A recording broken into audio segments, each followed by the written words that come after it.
Hey guys, welcome to the Liberal Hive Mind, a channel solely focused on exposing the abundant hypocrisy of the left. Well, just like that, friends, the mass exodus of the Democrat Party continues. Another top Democrat has exited the party, and just like we've seen in countless examples, Democrats aren't just leaving saying, I'm done with politics, I'm leaving politics, it's getting too divisive. They're leaving, and on the way out, they are slamming the Democrat Party, essentially telling the world that this party is irredeemable and I don't want to have anything to do with it anymore. Now, today's story doesn't exactly come as a surprise. Tulsi Gabbard has decided to exit the Democrat Party. I mean, nowadays, when you think about Tulsi Gabbard, Democrat doesn't exactly come to mind, at least it's not the first thought. People would say that Tulsi Gabbard has drifted more and more right-wing. She's become a fascist. Some have been brainwashed from watching too much MSNBC and literally think that Tulsi Gabbard is a Russian agent or a Russian plant. But no, of course not. We know the reality. The reality is the Democrat Party has left her. The Democrats have gone further and further left. They've become increasingly elitist, out of touch, and that is exactly what Mrs. Gabbard is saying as she slams the Democrats, slams the door in their face, turns around and walks away, possibly for good. Of course, let's talk about it, folks. We've got some stuff to get into, so let's roll the tape. Alright, folks, so first, let's start off with Tulsi Gabbard's message on her Twitter feed. I can no longer remain in today's Democrat Party that is now under complete control of an elitist cabal of warmongers driven by cowardly wokeness, who divide us by racializing every issue and stoke anti-white racism, actively work to undermine our God-given freedoms. Take a look at this. I can no longer remain in today's Democratic Party that's under the complete control of an elitist cabal of warmongers who are driven by cowardly wokeness, who divide us by racializing every issue and stoking anti-white racism, who actively work to undermine our God-given freedoms that are enshrined in our Constitution, who are hostile to people of faith and spirituality, who demonize the police but protect criminals at the expense of law-abiding Americans, who believe in open borders, who weaponize the national security state to go after their political opponents, and above all, who are dragging us ever closer to nuclear war. Now, I believe in a government that's of the people, by the people, and for the people. Unfortunately, today's Democratic Party does not. Instead, it stands for a government that is of, by, and for the powerful elite. Now, I'm calling on my fellow common sense, independent-minded Democrats to join me in leaving the Democratic Party.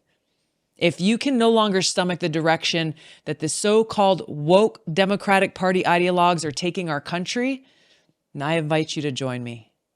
And folks, when we're talking about lifelong Democrats ditching the party, this might be the most high-profile case. We've covered a lot of voters who have left the party with very similar sentiments, covered politicians as well. I think one of the most high profile recently was the North Las Vegas Democrat mayor who left the party for very similar reasons. But this, friends, takes the whole lifelong Democrat or Democrat politician thing to a whole other level. Tulsi Gabbard was on the Democrat presidential nomination stage, on the debate stage, back in 2020. Tulsi Gabbard was a high profile Democrat politician, and she is done with these elitist goons. She said it herself, elitist cabal of warmongers, and she's not wrong. In fact, she's absolutely right. She is correct, right on the money. That is exactly who and what the Democrats are. I mean, just look at the style of responses that she's getting from the Democrat establishment. Bill Kristol on Twitter writes, Tulsi Gabbard makes sense. If you are pro-Assad and pro-Putin, you join today's Republican Party. I mean, he essentially proved her exact point for her. Elitist cabal establishment warmongers. If you question the US government's actions, if you question their stances, if you question these wars at all and bring any nuance to the table, if you spend any time trying to understand the other side, then you're automatically pro-Assad and pro-Putin, and you're an extremist Republican. What these Democrats want, of course, what these elitist cabal warmongers want is for you not to question the narrative and to cheer and egg on the war and nothing else. Absolute deep state Pentagon goons is what they are. Tulsi Gabbard is exposing them for exactly what they are. And this is going to have implications, folks. There's a whole lot of Tim Pool, Glenn Greenwald type Democrats, a lot of people who don't necessarily call themselves right-wing. They haven't made the full transition, or at least they still identify as Democrats. They haven't made that move to the center just yet. Well, seeing this whole Tulsi Gabbard thing might be yet again another massive red pill, a wake-up call that the Democrat Party no longer represents them. It's become a narrative-driven, elitist, fascist cult. And if you're a fan of Tulsi Gabbard, who in a lot of ways is kind of like the Ron Paul of the Democrat Party, and now you see this situation, not only Tulsi Gabbard leaving, but Democrats attacking her as she leaves the party, as she exits, I don't think that's going to sit very well with people. I don't think Democrats are looking very good with their whole Ukrainian narrative. Now sure, it's fine if you support Ukraine. It's fine if you're angry at Russia for invading a sovereign nation, absolutely. But to be a blind cultist cheering on and egging on and escalating this war, it's not a good look, and I think that really is the final straw for a lot of these Tulsi Gabbard-style Democrats. They've had enough of it. You know, you think politicians and especially Democrats would have learned their lesson about this endless war and perpetuating war nonsense from the early 2000s, but apparently not. And of course, the whole Democrat elitist thing goes much further than the warmonger element. I mean, just speaking of Tulsi Gabbard and of course that infamous moment with Kamala Harris, she literally ended her campaign going after Kamala Harris's record as a prosecutor. And speaking of elitist, how much of a tone-deaf, out of touch, lying political elitist snake do you have to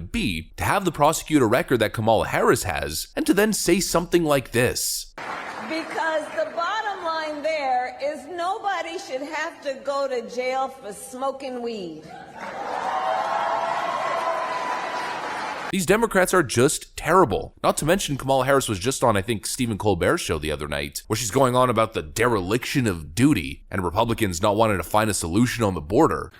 And I just think it's an absolute dereliction of duty. If you see a problem and if we agree that we need to address it, then if you're a leader, participate in a solution. Right? When we first came in office, the first bill that we proposed was for a pathway for citizenship, was to fix a broken immigration system, which was broken under the previous administration. Again, how much of a liar do you have to be to say something like that? If we're talking about dereliction of duty when it comes to the southern border, Kamala Harris is the face of that. Yet here she is, pointing the finger at Republicans. This is what she means by stoking division. This is what she means by elitist. As people are currently rotting in jail because of Kamala Harris, she's out here collecting political brownie points in front of these elitist Democrat crowds. These people don't care, and neither do their voters. These posh city folks who just love to talk the talk. They love to take all of these issues and wear them on their chest as their identity. Look at me, I'm such a good person. The border. I stand with Ukraine. When really all they're doing is further escalating crises and war. I mean, for Pete's sakes. Did you guys see what that Vindman cloud said the other day on Twitter, cheering on the escalation of the Ukraine-Russia conflict? Quote, "I've been dreaming of this moment." I mean, just disgusting stuff. This party is irredeemable in its current state, and it's no wonder people like Tulsi Gabbard and so many others, actually didn't even think about it, even Andrew Yang, another high-profile Democrat, it's no wonder they're leaving. It's no wonder people no longer want to associate themselves with the modern left in the Democrat Party. They're going further and further and further left, and they're becoming more and more elitist and arrogant and generally unlikable and unpleasant. And it's no wonder we're seeing this phenomenon increase, the mass exodus of the Democrat Party. And I'm thinking I highly doubt that Tulsi Gabbard's going to be the last one. In fact, I think Tulsi Gabbard in her courageous action here is going to lead to a much greater exodus. People are done with the woke, warmongering political left. That's what I got for you guys, though. Hopefully you enjoyed it. If you did, make sure to leave a like and possibly subscribe to the channel. I'm going to get back to work. Thanks for watching, and I'll see you on the next one.